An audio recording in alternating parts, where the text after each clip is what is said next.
เก็บจนอ้อนบุญแล้วน่ะเก็บมักโมกมักอันมักซิดา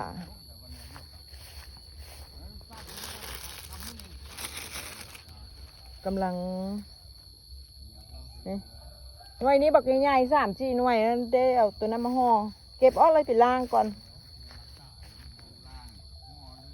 โอ้ยนั่นแหละคน150เอ็ดอย่างกับบทำงานน่ะ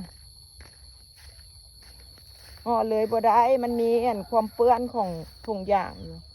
ถุงยางเก็บมักม่วงออกเสียมาห่อมักซิดา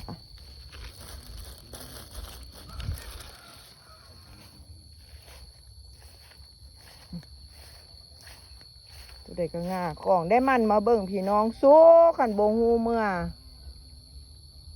มันหลายเนาะข้าพเจ้าก็ไปแจ่นั่นได้ไปแจ่นี่ได้แล้วเบิ่งบ่ควายนะกับผัว2 คนนะชั่วไปเห็นอันก็หล่นอยู่พื้นพุ่นมักไม้ก็ได้นะพี่น้องเอ้ยเบิ่งมักซิดาก็ได้พุ่นชั่วไปเห็นตัวใดก็หล่นอยู่พื้นมันนั่นเขาเบิ่งบ่ไหวกำลังขุดคลองใส่ไก่ติดกับข้างเหือนนี่เด้พี่น้องน้องทรายมาขุดให้กำลังเป็นแล้วไปแล้วแถวมากกันขามนี่เด้พี่น้อง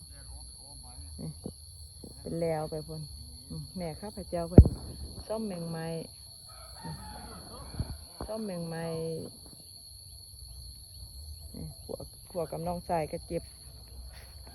มะม่วง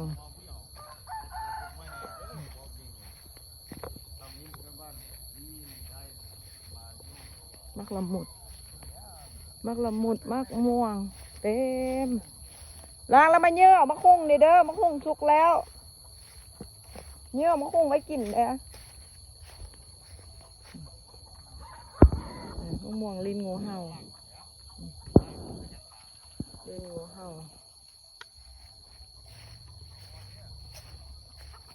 แล้วนี่ก็ปลูกข่าขุดคลองใส่ไก่แล้วก็สิปลูกข่าปลูกอย่างอนามัยลิ้นงูเห่านะพี่น้องเต็มต้นไอ้นี่ซุกจนง่ากองเอาอย่างนำกระบอกทันปีนี้ผงไผ่ก็เป็นลายบุเป็นราคาเนาะพี่น้องเนาะคุณไอ้นี่มหัศจรรย์นี่คุณอันนี้ก็เต็มต้นได้กินโบไหวได้ย้อนออกมาพี่น้องอยู่โตอาหารข้าพเจ้าก็เต็มโตไอเริ่มสุกก็สุกไปละแล้วนี่แล้วปลูกข่าเห็ดของใส่ไก่แล้วก็สิปลูกข่าปลูกกันมักเคียบนี่เห็ดแล้วของใส่ไก่แม่นเป็นละแถวนี้